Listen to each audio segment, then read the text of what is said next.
Hey everybody, it's Andrew Ansley. I'm just going to give a quick overview of how to do Entity SEO, and I'm going to use this here, mangolanguages.com, as the example. Now, in order to, actually I'm not going to go into it, but look it up in Ahrefs, you'll see that the traffic is spiking up. This is one of the projects that I've seen from Corey, and he is quite the evangelist for Entity SEO and love his work.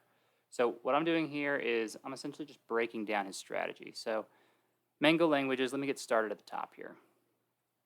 Let's do this, and let's start here. Great. So Mango, it has a specific structure, Mango Languages, in its resource section. So you can filter these things by category. And the idea here is creating a content template that can be applied across everything. When you are trying to do semantic SEO and really scale how you approach entity SEO, having I believe this is what Corey calls a semantic content network, but it's basically just saying this is your semantic content network. Let me click a language, resource by language, right? So if I filter it by French, here's a semantic content network. Is it a good one? No. Currently it's not, it's too small. But I'm just sharing, that's kind of the idea. If what works for French, you're basically able to apply that to other languages. That's the idea. So we have French. Really, there's not many that are fully established, right? So we have French. Let's do Italian. A 5 for Italian as well, and a lot of them just don't have much. So Korean has 2, and Mandarin has 1 or 2. But let's take a look at this. So we're going to hit, you can see resources. When I click French, it doesn't actually modify anything. But this is the spot where the semantic SEO is really just on fire. So the purpose of this video is to just give you the tools to be able to do this yourself, to be able to at least stumble through it. I think a lot of people just don't feel like they know what the heck is going on. So I'm going to go down each step of this. So number 1, first thing we see is there's an image at the very top. That's awesome. And actually the first thing, let's take one step back. It cleans up everything. There is no mention of French. There's no mention of other languages at all to dilute the context.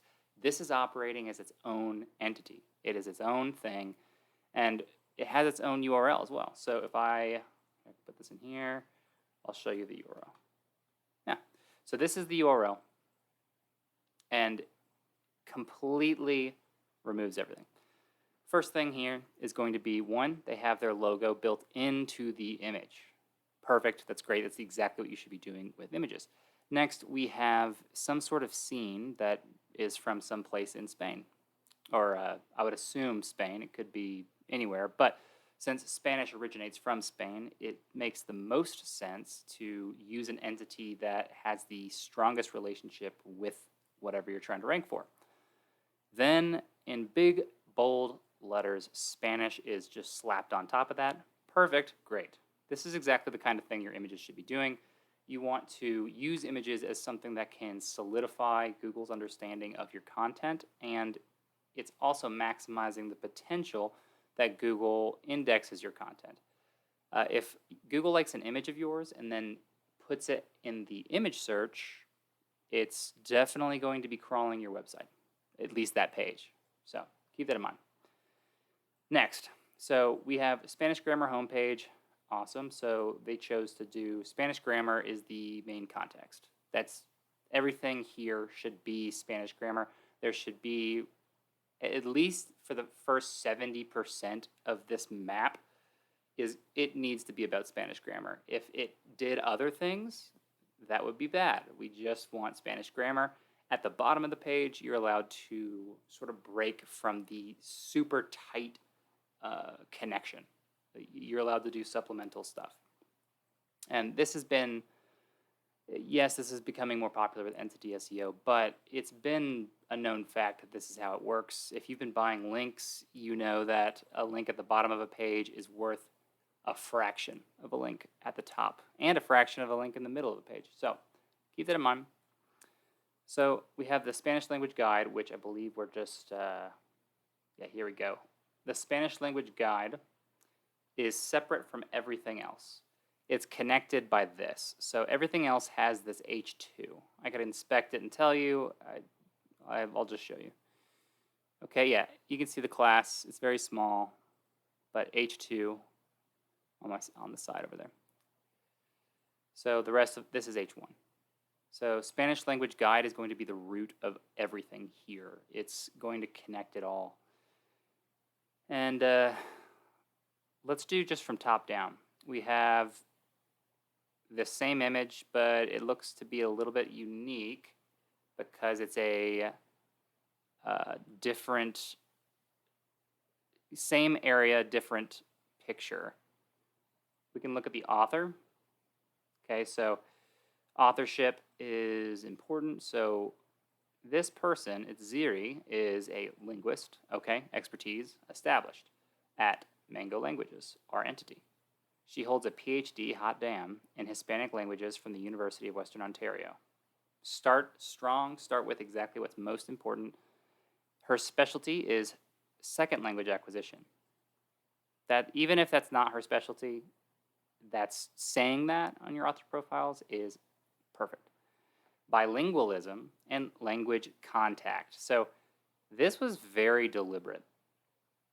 Everything matters here. Second language acquisition, that's the whole context of the site, to have people acquire a language, to specifically be, which is then called bilingual. So that's just using the actual term. And language contact. I'm not sure what that is, but if I had to guess, I would say that's some sort of attribute and reason maybe for using or for learning other languages. So she's bilingual. She enjoys learning about Romance and indigenous languages.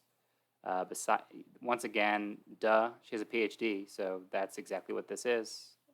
Spanish is a Romance language. To get a PhD, you need to go and learn with language, indigenous languages, duh. So besides her passion for languages, she loves eating interesting foods, dancing to anything with a beat, and exploring the great outdoors. If I had to guess, I would say that's probably some sort of connection to the Spanish people as well. I have no idea if this is true. If it is, that's awesome. I would imagine someone who gets a PhD in Spanish is probably, their hobbies would line up and everything in their life lines up with exactly what you'd want from an author. Anywho, so let's go back now. Now, the authorship, while it hasn't reached its full potential, it is going to become more and more important through something called authorship vectors. So a vector, by the way, is, think of it this way, because this is another kind of vector. We have the text that's directly below a section like this. That's another vector. It's just about kind of like where things are spatially located. And since Google understands everything through it's kind of a geometric understanding that is done with algorithms. So let's just dive in now to the actual content. So Spanish is the fourth most spoken language in the world. Good fact right there. It is spoken by over 548 million speakers. Great facts. 474 million of which are native. All great facts. It's the official language of 20 countries.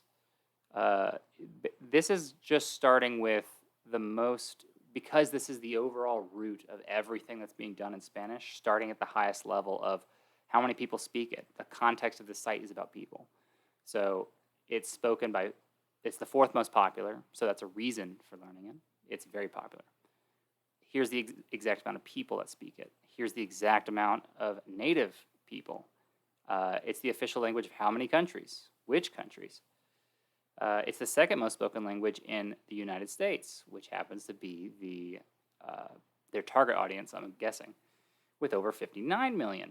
It's often referred to as Castellano because of its origins date back to this time here. However, the language became known as Spanish in the year 1500. So I'll tell you the other things that are good. I already covered this, the data points here. It's often referred to as Castellano. So this is called disambiguation. What we're doing here, and just, you can call this a bunch of different things, but the idea is make it super clear to Google. So, hey, here's another name for this, Castellano. And then giving, all right, got distracted. My wife came in for a quick second. So the Castellano, like I was saying, it is important because it's applying another name for this and talking about the origins. This is just structured perfectly, honestly. You start from who is speaking it, how many people, what are the data, what are the facts, where are they, talk about its origins, talk about other names for it, and then it gives you even history, which is the beginning of it. So it's giving you everything in one paragraph. This is a very good paragraph. Then it's now connecting it to the Indo-European language family, and then what's great is, without getting too lost in the details of now talking about all of these Proto-Indo-European languages, we have an image, and this image is fantastic. It's just, I mean, it's what Google wants. It's every relationship and attribute. It even circles it. Spanish is over here. Perfect. Absolutely perfect. So Spanish has over 93,000 words, so languages are made up of words. That's the number one thing of a language is words. Now, words are then used and structured with a certain grammar. And that, I haven't read this yet. I'm actually just doing this on the fly, so I'm sure we'll get into that too. That showcase the diverse origins from its language. So once again, we're still talking history a little bit, showing words here. The diversity is also seen Latin America. So this is expressing some of the unique attributes of Spanish, where it's talking about the places of origination. And despite all the differences, all dialects of Spanish are mutually intelligible. Good to know. So now we have the last piece for the table of contents. Spanish is one of the most useful languages, so reason to learn it right here, due to the wide variety of places. Blah, blah, blah. Tourists, many Spanish-speaking countries have a wide range of activities that appeal to tourists, and individuals living in the United States will find Spanish speakers in nearly every city and town across the country. Furthermore, Spanish also boasts a rich literary tradition, as well as a booming movie and television industry. So there is no shortage of content to explore. So whenever you're studying a language, there are made up of words, right? Well, how are those words used? Well, in a culture, which Spanish is a culture, or people who are Spanish, that is part of a culture, the Spanish culture, they have their language as part of the culture, but there's more to it than that. It's also movies, that's part of culture, television. And these things specifically, these two are specifically related to language. So notice we didn't talk about whiskey or the alcohol that they produce or anything else. While yes, I'm sure the people there with tequila, with Mexico, and yada yada. You don't need to focus on it. And the sangrias, whatever. So this is really good. All the context of the beginning is just perfectly aligned with exactly what you need to align with, which is languages, the culture, and all context of the culture and the language is around the usefulness of it, around why someone wants to learn it, the history of it, importance of it. It's implied. There's a lot of things that are implied here. So now that I've started this giant hub document that's going to be this seed, this root of everything, I've implied a ton of things that can then turn into specific articles. So reasons why to learn Spanish, or the most popular area Spanish is spoken. All of those things can now be written as specific articles. Let's go down now. So we have, what is the history? Yeah, okay, so we've expanded. We've already touched on it here. Now we're going to expand it. What alphabet do they use? Well, we get into the words. So here's the words. Let's expand that and talk about the alphabet. What are the basic rules of Spanish grammar? Okay, so we have the history of the language, so that's the overarching piece. Then we have the alphabet, which makes up words, which is the top priority. Then the next priority after we have words is how to use those words. If I've learned, so I'm using this specific example because I have some experience with languages. I had to learn Greek, I had to learn Latin, I had to learn Spanish, and I had to learn, I think there's another language. Oh, I had a semester of German as well. Now, I'm terrible at them now, even though I took 7 years of Latin. I basically took Latin 1, 2, and 3, like, twice.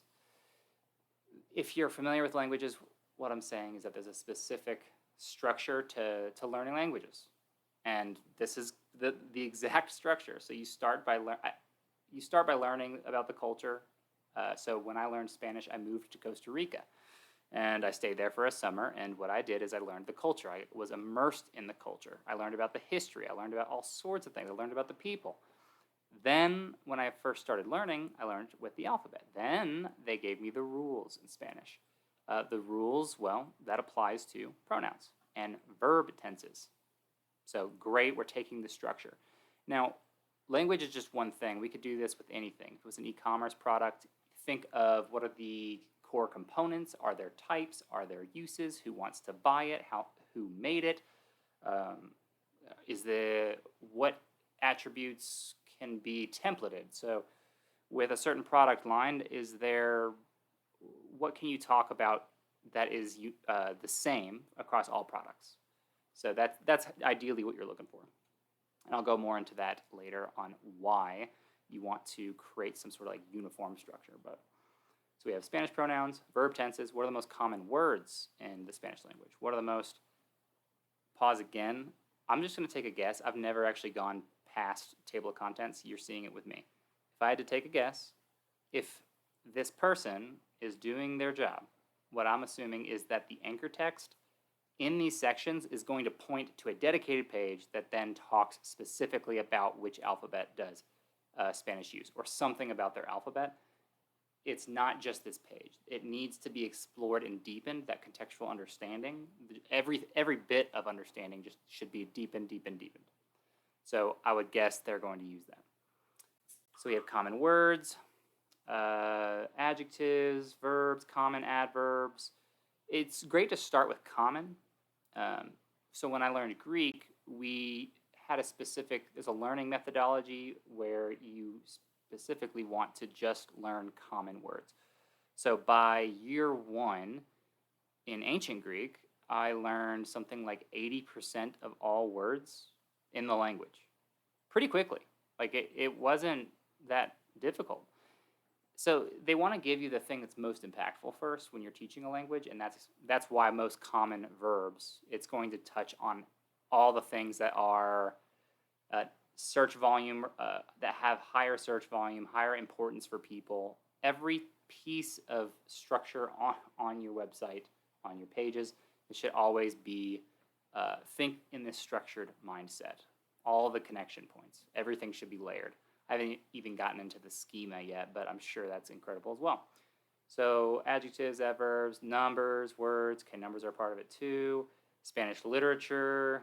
Where is it spoken today? What are the benefits of learning it? What are the most similar languages to Spanish? When you are doing, this is a contextual bridge. A contextual bridge is, I'm going to butcher this, but the idea is you want to connect into other areas that have a slightly, context, right? You're bridging from one context to another.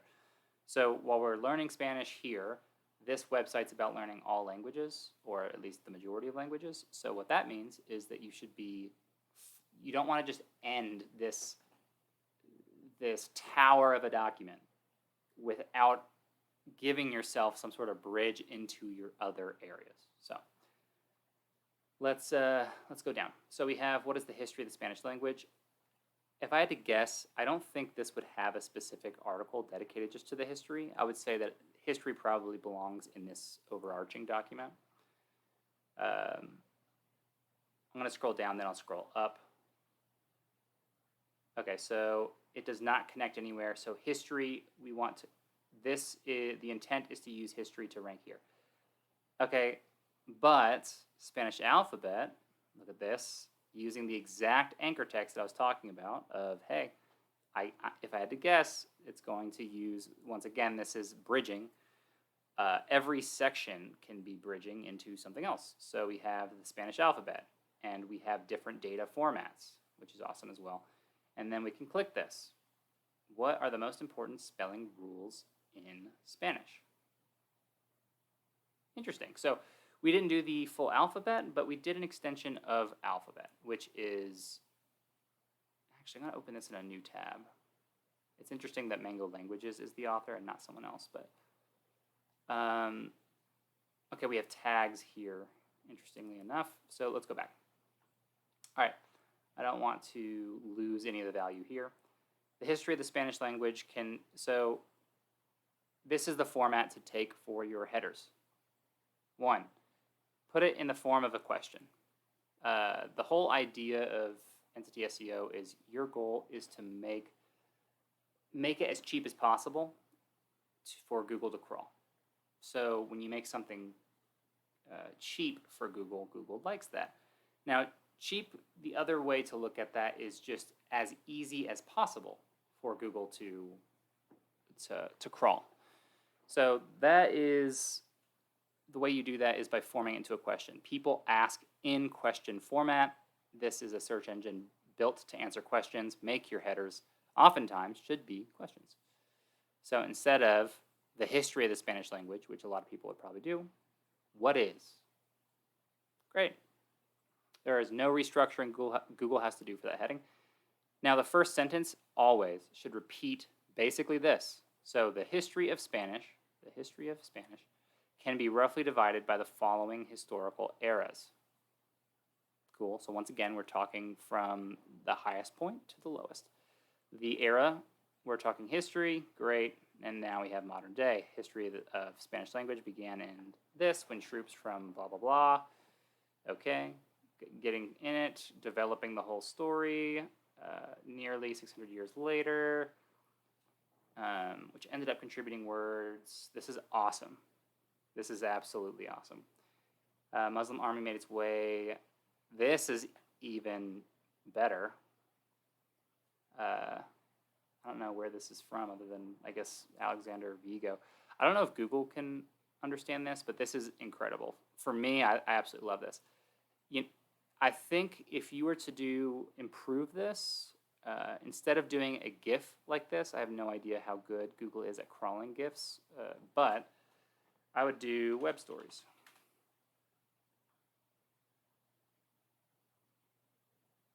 So web stories are things like this. It's just like a normal feed, right? And in this feed, you could just label it each thing. It's something specifically provided by Google. You could do this slideshow, do this type of thing, have a little section, and then you're good to go.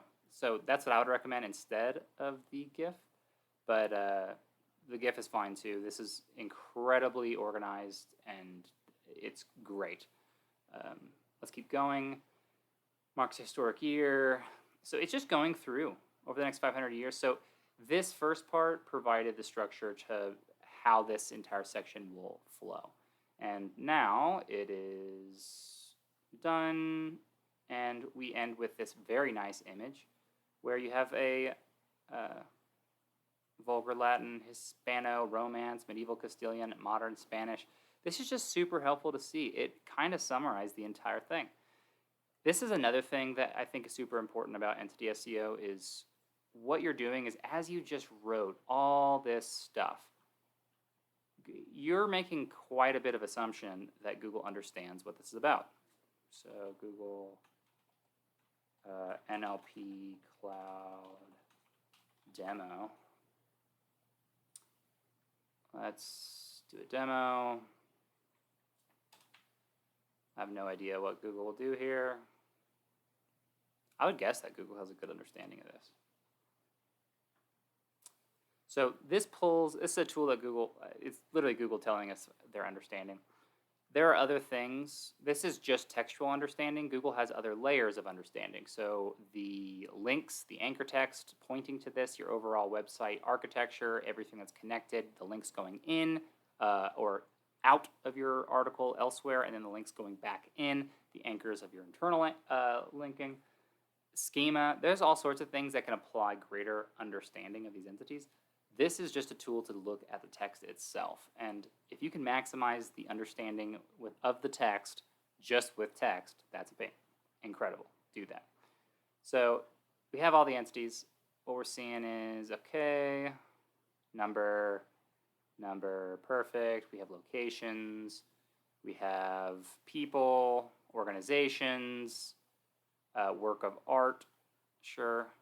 Okay, so now we're going to go to sentiment, which I don't think we're going to use at all.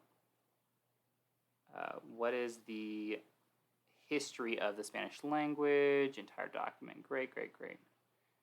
Okay, we're not going to use this one. So moderation, profanity, very low, death, harm, and tragedy, sexual, nothing, health. These are all things like basically important categories that need to be defined for content moderation. The fact that toxicity, insult, derogatory, all of those things are being looked at. This is basically your money or your life and Google's filtering system. Now we have actual categories. So this is saying that the strongest category is reference, humanities, and history. Perfect. That's exactly what we want. Second strongest is reference language resources. That's perfect. Now, if we did the entire article, this is going to be a little bit different. I would imagine that language resources would be the highest. I don't know if how much of this I can put in, but let's try it out. Let's minimize this, and we're just going to go down. There's no way Google can do all of these. And this is just a beautiful, beautiful page. So verb tenses, and then we get into, cool.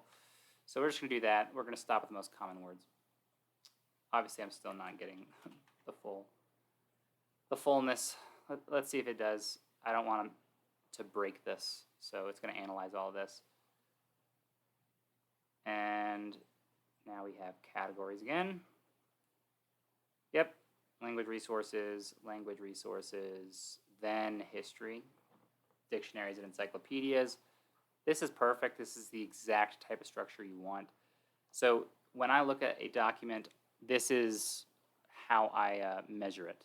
If it reads well, sounds great, perfect, that's awesome. But unless it says that Google understands it and understands it the way that you want Google to understand it, then you're not actually done. You still need to optimize it. So let's hop back.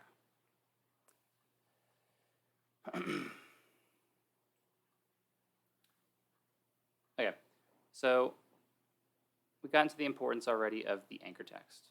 And doing it at the very top connected to this is important. Data formatting. So you want to have, I call it entity stacking. I know some other people call it that too.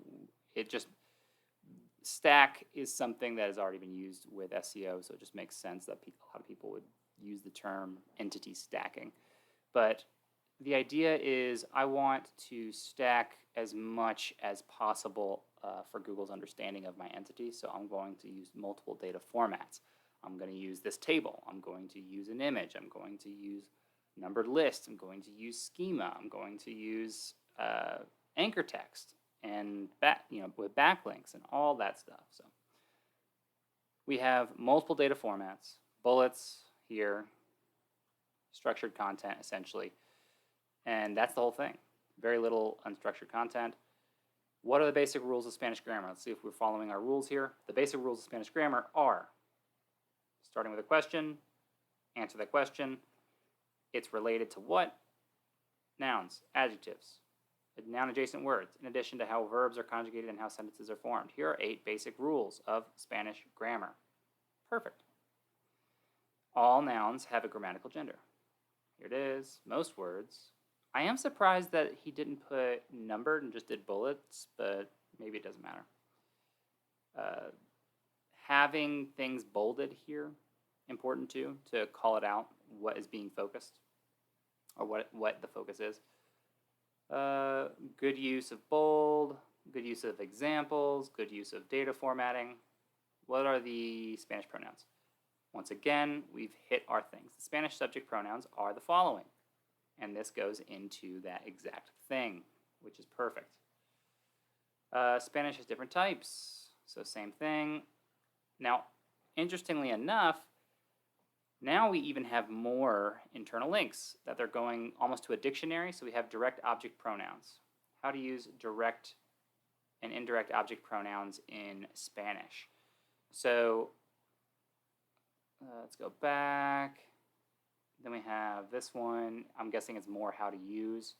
Yeah, so specifically how to use those in Spanish. That's kind of the context here. So let's go back. Possessive, how to use. Demonstrative, how to use. Relative, how to use. Perfect. These are all great. How to use, how to use, how to use. Because this isn't going too deep into how to use these, you need an article, which makes sense. I'm also sure that there's search demand for those. Let's see what we have. What are the verb tenses in Spanish? Spanish verbs are divided into 3 simple tenses, past, present, and future. Interestingly enough, we do not have a link going out. Maybe we didn't hear either. When to use subject pronouns in Spanish was the link. What are the verb tenses? Okay.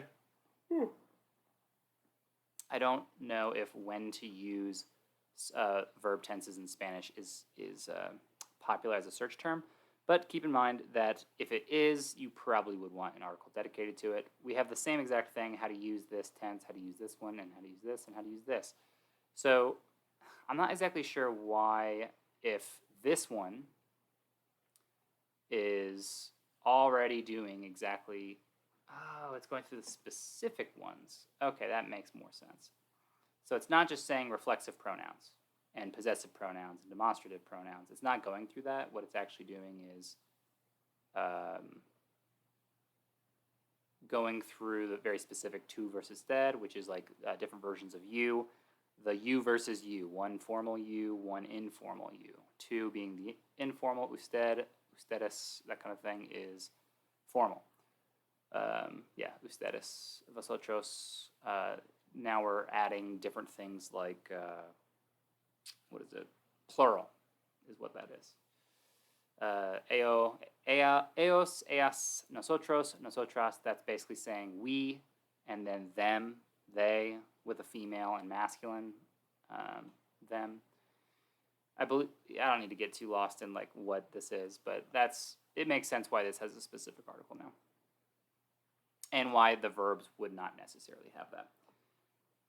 Okay, so once again, structured data, links everywhere, perfectly done. Colors are great, examples are great, the data formatting is great. There's just, it reads like a textbook. It's great. Tons and tons of, it seems like every single internal link is specifically, there's a purpose for it. It's not just to get more search traffic, like best Spanish alcohol, I don't know.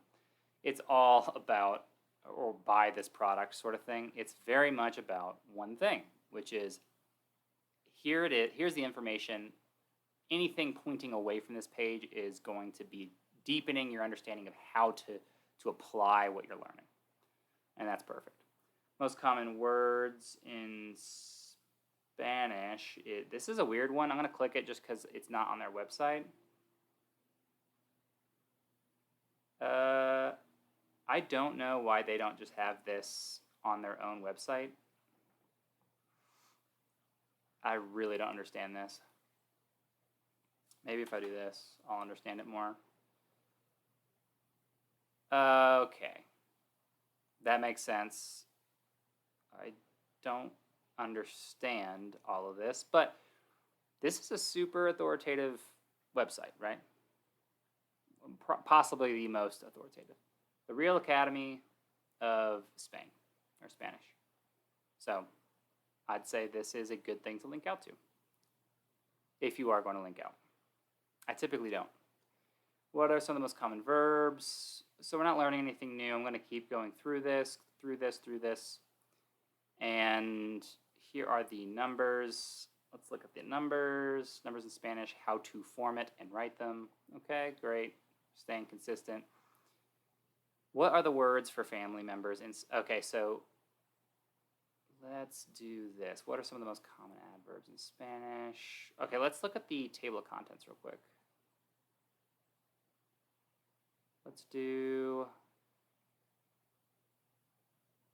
I'm going to go to the top.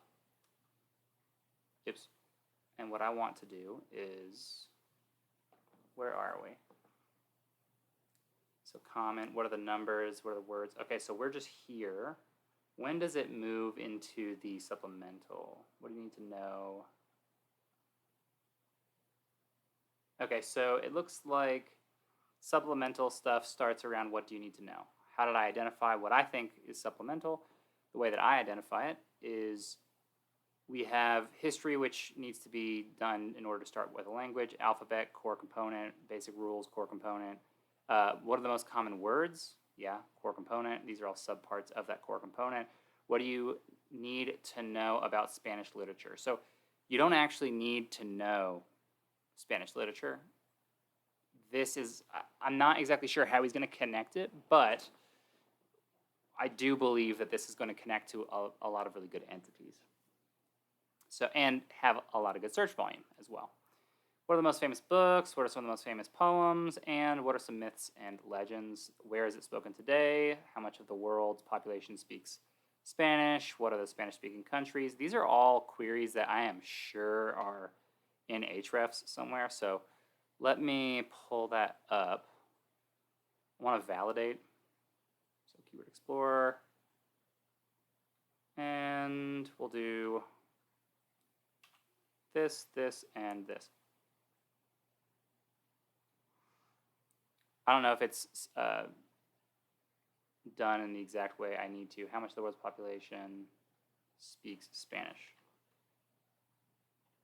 How many people speak Spanish is probably the query. Yeah. So that's going to be 3,900. Then we have, what are the different Spanish? How many types of Spanish? Types of Spanish. 800. And then we have, what are the Spanish-speaking countries? Countries that speak Spanish is probably the term. Yeah, the fact that I'm guessing this in one go is an indication that I spend too much time looking at keyword data. So I just know what to do there. Okay, I don't know if Mango is even in here, but while I'm here, I might as well show you Mango. Let's do this. Mango languages, and with this, type it in here, and give you a look at their organic search history. Well, look at that over the course of, let's look at their pages real quick. So organic pages were the same, hovering at about 500, and then let's see, we had 520 to 520. There was a dip. I'm guessing that the SEO that got involved, either something happened naturally where just like things got de-indexed, or they redirected some things, probably combined resources into that big Spanish resource, and then just started going to town. So now we have from 520, which is everything in the history back there, and then we have about every month, so at the end of April from 520 to 560, so that's about 40-something articles. May to June is a massive jump of articles. So we went from 566 to 687, so that's about over 100 articles, about 120 now. At the end of June, we have another 120 or so, 680 to 900. And then August, what I'm seeing at the end of July, it stayed about the same. So the campaign must have ended. basically what that means is I'm assuming at this point the campaign didn't quite end, but the content network was basically created, and now they need to measure. They need to actually see what's happening. So what we see here now is probably some redirection happening, removing anything that is cannibalizing, restructuring, reformatting, optimizing, and you're left with from we'll say 926 to dumping down to about 860, and then going down some more now to 737. So now let's look at the actual search history, and we have everything was consistent, right? We know that there was no real content moves until April. So April starts at 28,000, and then they did a full month of content. It was about 40 articles, 50 articles. So we saw basically nothing. First off, it takes a while to write those articles, then it takes a while to index and for Google to understand. So let's see over here. We have the review update, which should not be applying to what they're doing. We have the March core algorithm update of EAT. So that took 2 weeks to do. At the end of April, we have a slight dip, and I'm guessing one of the first things they did was improve the authorship profiles. Then now at the end of May, we have real traffic growth from 28,000 to 42,000. At the end of that, of May, we go to June. So 58,000. So this is showing spikes where Google is now showing some love. They're getting some good dips. And then the difference between what Google did here, the boop, boop, boop, boop, doo, doo, multiple tests, testing, fail, testing, fail, testing, fail, testing, fail, testing, fail. So what I'm seeing here is that January is a fail test, a month later another test, almost at the end of the month another test. There was October test, a couple weeks later, a couple days later. A lot of little tests where things went up, went down, went up, went down, went up, went down. Except the difference here is that the test that Google was doing here is actually showing up in a way where they're passing the test. So keep going, test, fail, or test, dip followed by grow, test, dip, grow, over and over and over. So this would be scary if I was them. 10,000 used to be a lot. That used to be a third of my traffic not too long ago. Now I just lost what used to be a third in a couple days. So that's EAT again. It takes 2 weeks or so, so I'm imagining that's just normal dips. They stayed, if I was the SEO, what I would have told them is keep the course, stay consistent, keep doing what we're doing. We obviously know it's good. Nothing has changed. The algorithm update is about authorship and trust, and everything we're doing is about the same thing. All we have to do is continue on course. So they had not even a week of fear, followed by, boop, we are at an all-time high. And then just highs, high, one more low again, a couple days, followed by, boom, growth. They're not too worried going from 169 to 154. Then up, still growing. So if they keep this up, if they were to do this to French now, you would see the same thing likely go up. And I'm guessing another 200,000, and then do it to German and do it each of these. Don't try to expand all of them at the same time. Try to expand one language at a time. United States is the core of what they're aiming for, so I'm guessing that's why a lot of these terms are going to be around United States. I wanted to show you all this, though, just so you understood what's going on. Spanish, obviously, is the one that is ranking the best. So let's look at the organic keywords. And everything is Spanish. Spanish. Yep. Then we have Sicilian versus Italian. What is the difference? Do they have I don't think they have a resource just for that. We have all these. So I'm guessing that this is the actual SEO. So anyone that is an author that is, this is so interesting that they don't actually just ghostwrite it. They're just putting it under Mango languages. But it looks like the Italian one is being built out right now. Maybe a little bit of French. And everything before here is probably the content that existed. Is there a date? Yeah. I was going to say, everything before this article here is going to be the content that was written by the company before. The Entity SEO started right here on the 8th of March. That's exactly what we just saw with Ahrefs. If I did this, 3 tips to maintaining family traditions when on reassignment. Go figure, that is way before. So, yep, that I'm making all these guesses. They are correct.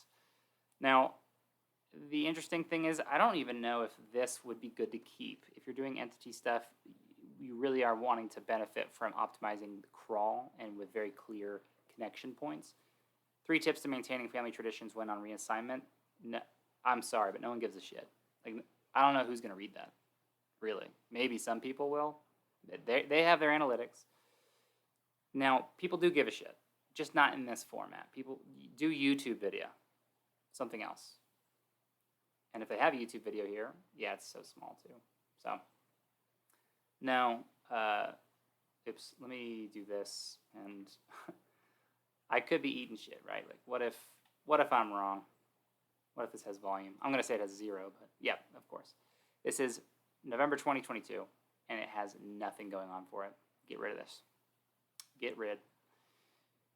All right, so we've now tracked it down. We now know exactly how this content network was created. Let's go back to our Spanish resources. Actually, we want to just eliminate this. Go back here. And we're going to go down to the section that is about the supplemental. Okay, so how much of the world's population? Okay, so now we're getting to supplemental. What are the most famous books? This isn't linking elsewhere because you don't need to dilute your the context of your website. If you were to just write an article on what are some of the most famous books written in Spanish, you aren't keeping the context of your site, which is about learning languages. Now, in a major piece like this makes sense. Cover all of those entities, but don't do it as a separate article. Now we have what are some of the most famous poems. Ooh, excuse me. Same thing. We don't want a separate piece. What are some myths and legends in Spanish-speaking countries? I'm not sure why this one would need its own. Yeah, it doesn't.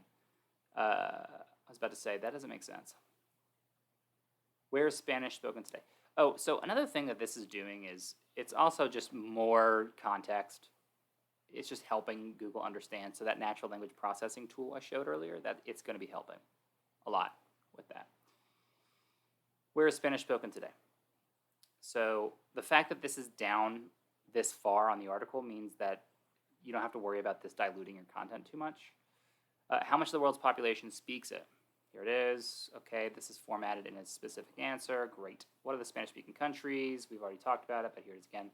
What are the different Spanish varieties? So what are the different Spanish-speaking countries? I just want to show you something. He provided the answer, or they provided the answer in bullet form. Here's some more things to do when you're doing your content. Okay, this is annoying. So part of Google's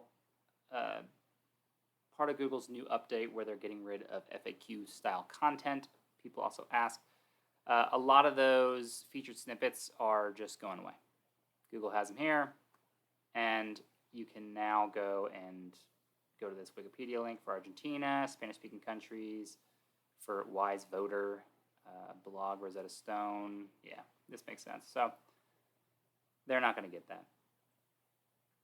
Berlitz, they're 21, 25, 22. I'm actually curious. So What 3 countries speak the most Spanish? So Statistica does it in that format.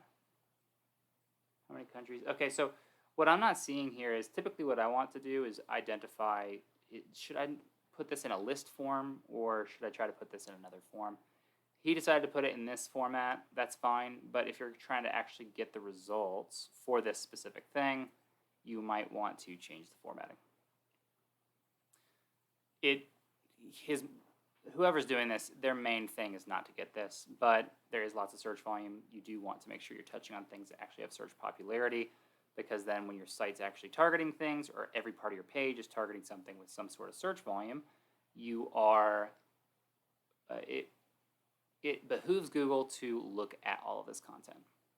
It should be indexed, and because you're answering in a structured way that Google likes, showing everything really organized. So even if you don't rank for that, it'll help you rank for other stuff. What are the different Spanish varieties around the world? So, odd way to put it, you can either target the exact keyword that people are using to search, or you can try to adjust it and manipulate how it's formatted so that it's a little bit more unique to Google. I don't know whether or not this is a better way to do things, but this is one of the, if I had to guess, this is the mindset of the person doing this. Either that or they don't speak English as a first language, and they might just be awkward at like framing it in a little bit more awkward way. So instead of Spanish varieties, like I said, what types of Spanish, what are the types of Spanish languages in the world? Something like that. Next, this is using the same. Okay.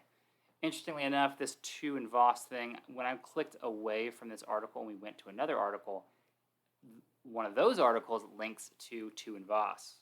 So this is also doing the same. Okay, different Spanish accents. Okay, so now, interestingly enough, accent is brought in. I don't think it's been brought in yet. Accent is about, it's another attribute, right? So whenever you're doing a language, there's an accent. And even though that's not, when you're reading and writing, that's not part of it. But if you're trying to speak it, there you go. So now we have, what are the benefits? Learning Spanish has many benefits. Learning Spanish has benefits. Great. Once again, there isn't a separate article for the benefits of learning Spanish that's linked here. Now, there might actually be. Let's make sure. I wonder why, if they didn't. So we can go to filter resources by language, Spanish. Okay. Now we're taken here, and we want to know. So the fact that this is uniting everything that we just saw in this language guide is amazing. We want to look at benefits. Benefits. Okay, so nothing on this page talks about benefits. Okay, so that makes sense why you wouldn't want to go into that. How to talk, what is augmentive, what is this, what is this?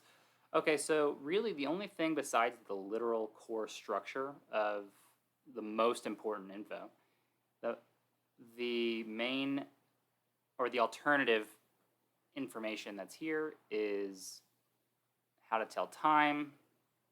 So specific things that are related but not quite about the language itself. How to talk about possession. I don't know why that's actually different. What is augmentative? What are diminutives? How to express obligation? How to express emotions? FAQ. So FAQ is used to create some differentiations. So the difference between for and for, or por and para. Ser and estar. I believe that's is.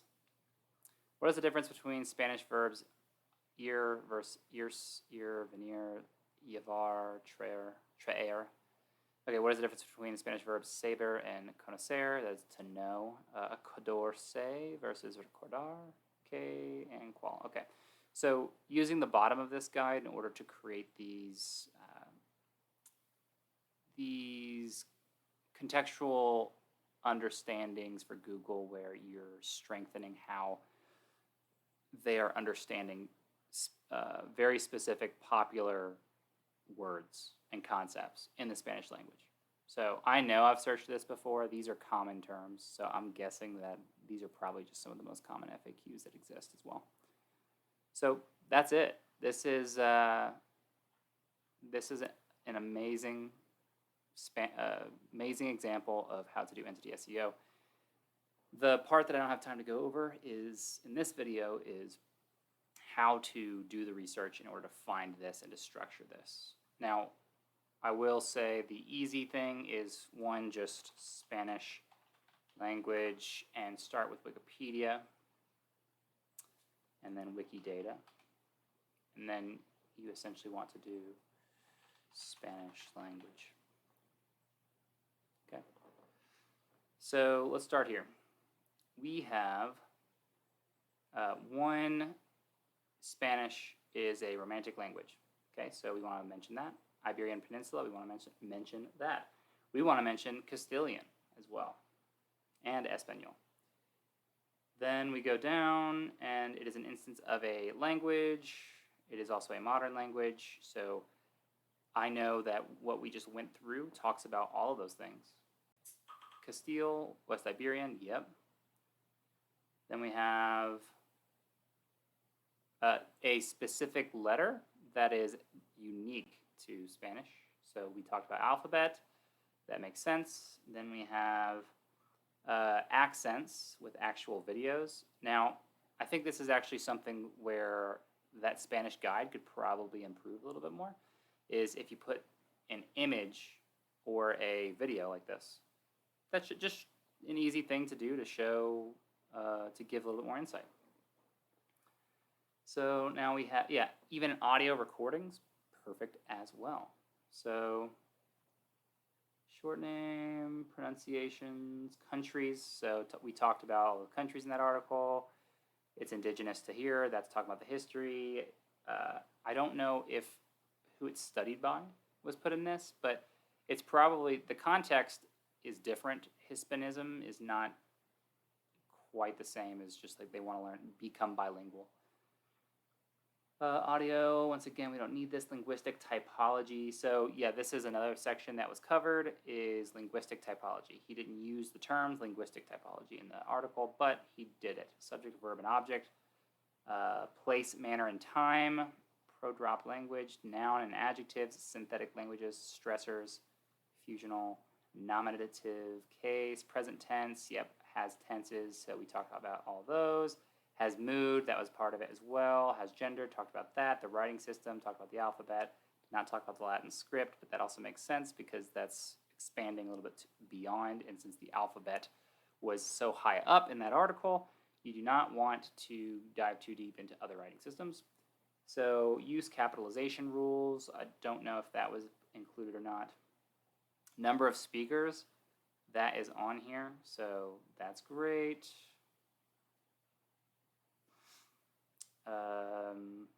Then we have history of the topic, described by certain sources, wiki list, category Spanish pronunciation, keep looking, anything else of importance, exact match, different from this, Spanish, so the topic's main Wikimedia portal is there. Topic's main template. Don't know what that is. No label defined. I'm just going to go back then. We have all these IDs. The IDs are different ways of knowing for sure what this topic is about. This is a this is a structured data knowledge base. So there's three kinds of knowledge bases. Unstructured, semi-structured, and structured. Wikidata is structured, Wikipedia is semi-structured, and a blog is typically unstructured.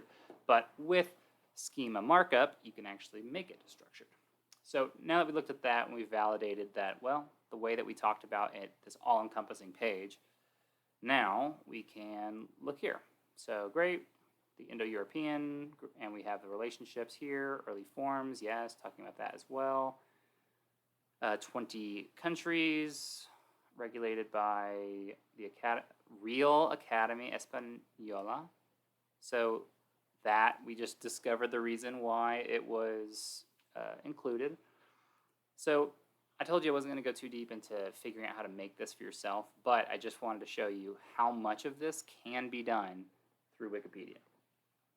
So we have history, we have geography, we have the grammar. Phonology is going to be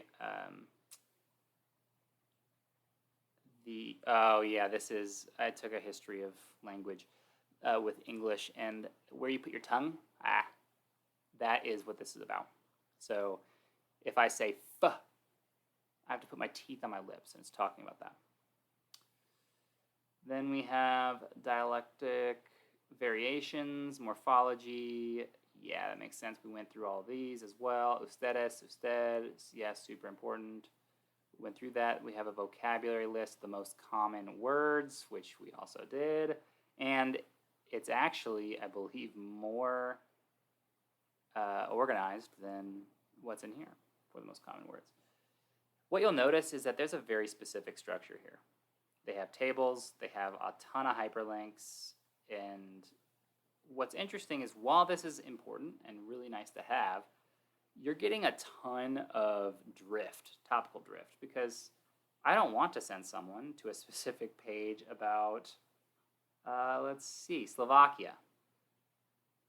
No, I don't want that. Even though the context here with Spanish fluency, it makes sense, but this is one of the reasons why this page won't rank above. It will for some things, but it won't rank as well for others. We just don't want to go here for all these. So we have the writing system. Organizations were not specifically addressed. See also, so Spanish words and phrases. So what's interesting is with the see also, just like this page is sending you elsewhere, so the Spanish dialects and varieties has its own page. Common words in Spanish has its own page. It's very similar to how that other thing is structured. References, external links, influences, writing system, relation to other languages. I know that was done as well. The only thing that is new that is not mentioned here is literature. So let's do literature. Okay, so that is a see also section, Spanish language literature. Let's go, is there another one anywhere? Not really. Okay, so they do have it, but when they're talking about literature, it is, this makes sense, right? So he didn't create a specific page for Spanish language literature. When I look at this is Wikipedia, and they don't have much here, so you could look at this in two different ways. One is maybe this is potential for creating becoming a trusted source, since their source knowledge of Spanish literature is low. That might actually be a reason why this is included even. Something. Spanish literature. Yeah, so this is a good bit of information on literature.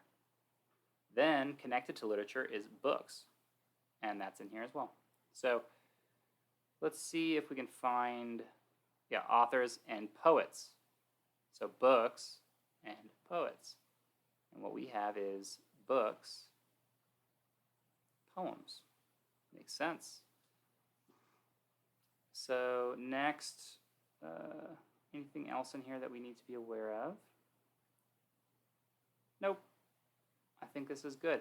So this shows you just how important Wikipedia and Wikidata are. You can get a long, long way into figuring out how to approach your major hub by doing this. Now, this works for a category like this, but what if you're into other categories that don't have that? Well, then you're going to be struggling a little bit more. I'll make another video that goes over stuff like how to do this with things that don't have strong Wikipedia pages. I'll give you the short answer now. You try to create templates. So if I can just find maybe roofing doesn't have a ton of information, but what is roofing? It is a subclass of something else. You go to Wikidata, figure out what other subclasses exist, what is populated the most, and then try to expand economic activity, I think.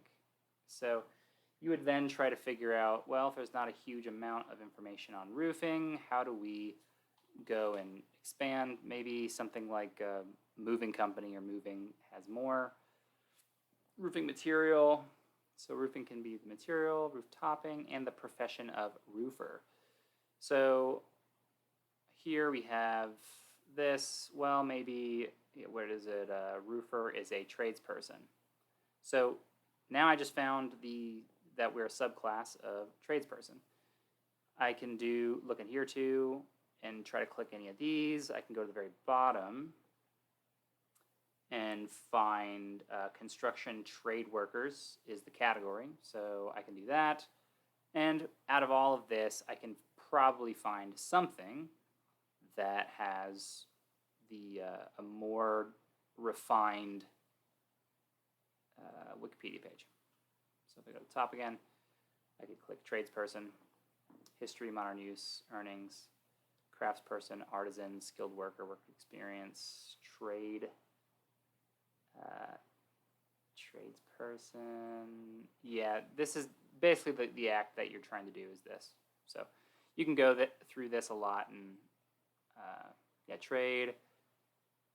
And you're trying to just find, you might have to build a composite sort of aggregate type thing where you go, all right, well, I'm going to get history, how it's used today, what are the skilled trades, maybe include types or how much they earn if it's applicable. Sometimes you don't want to do that, but yeah, that's the general idea. And hopefully this was a helpful video. I know it is a long video. This is the page, mangolanguages.com. Make sure to check them out. Don't do anything to harm them, obviously. They're doing great. Keep an eye on them. Keep using Ahrefs or whatever tool to monitor what they're doing. And that's it for now. So cheers. Hopefully this was helpful.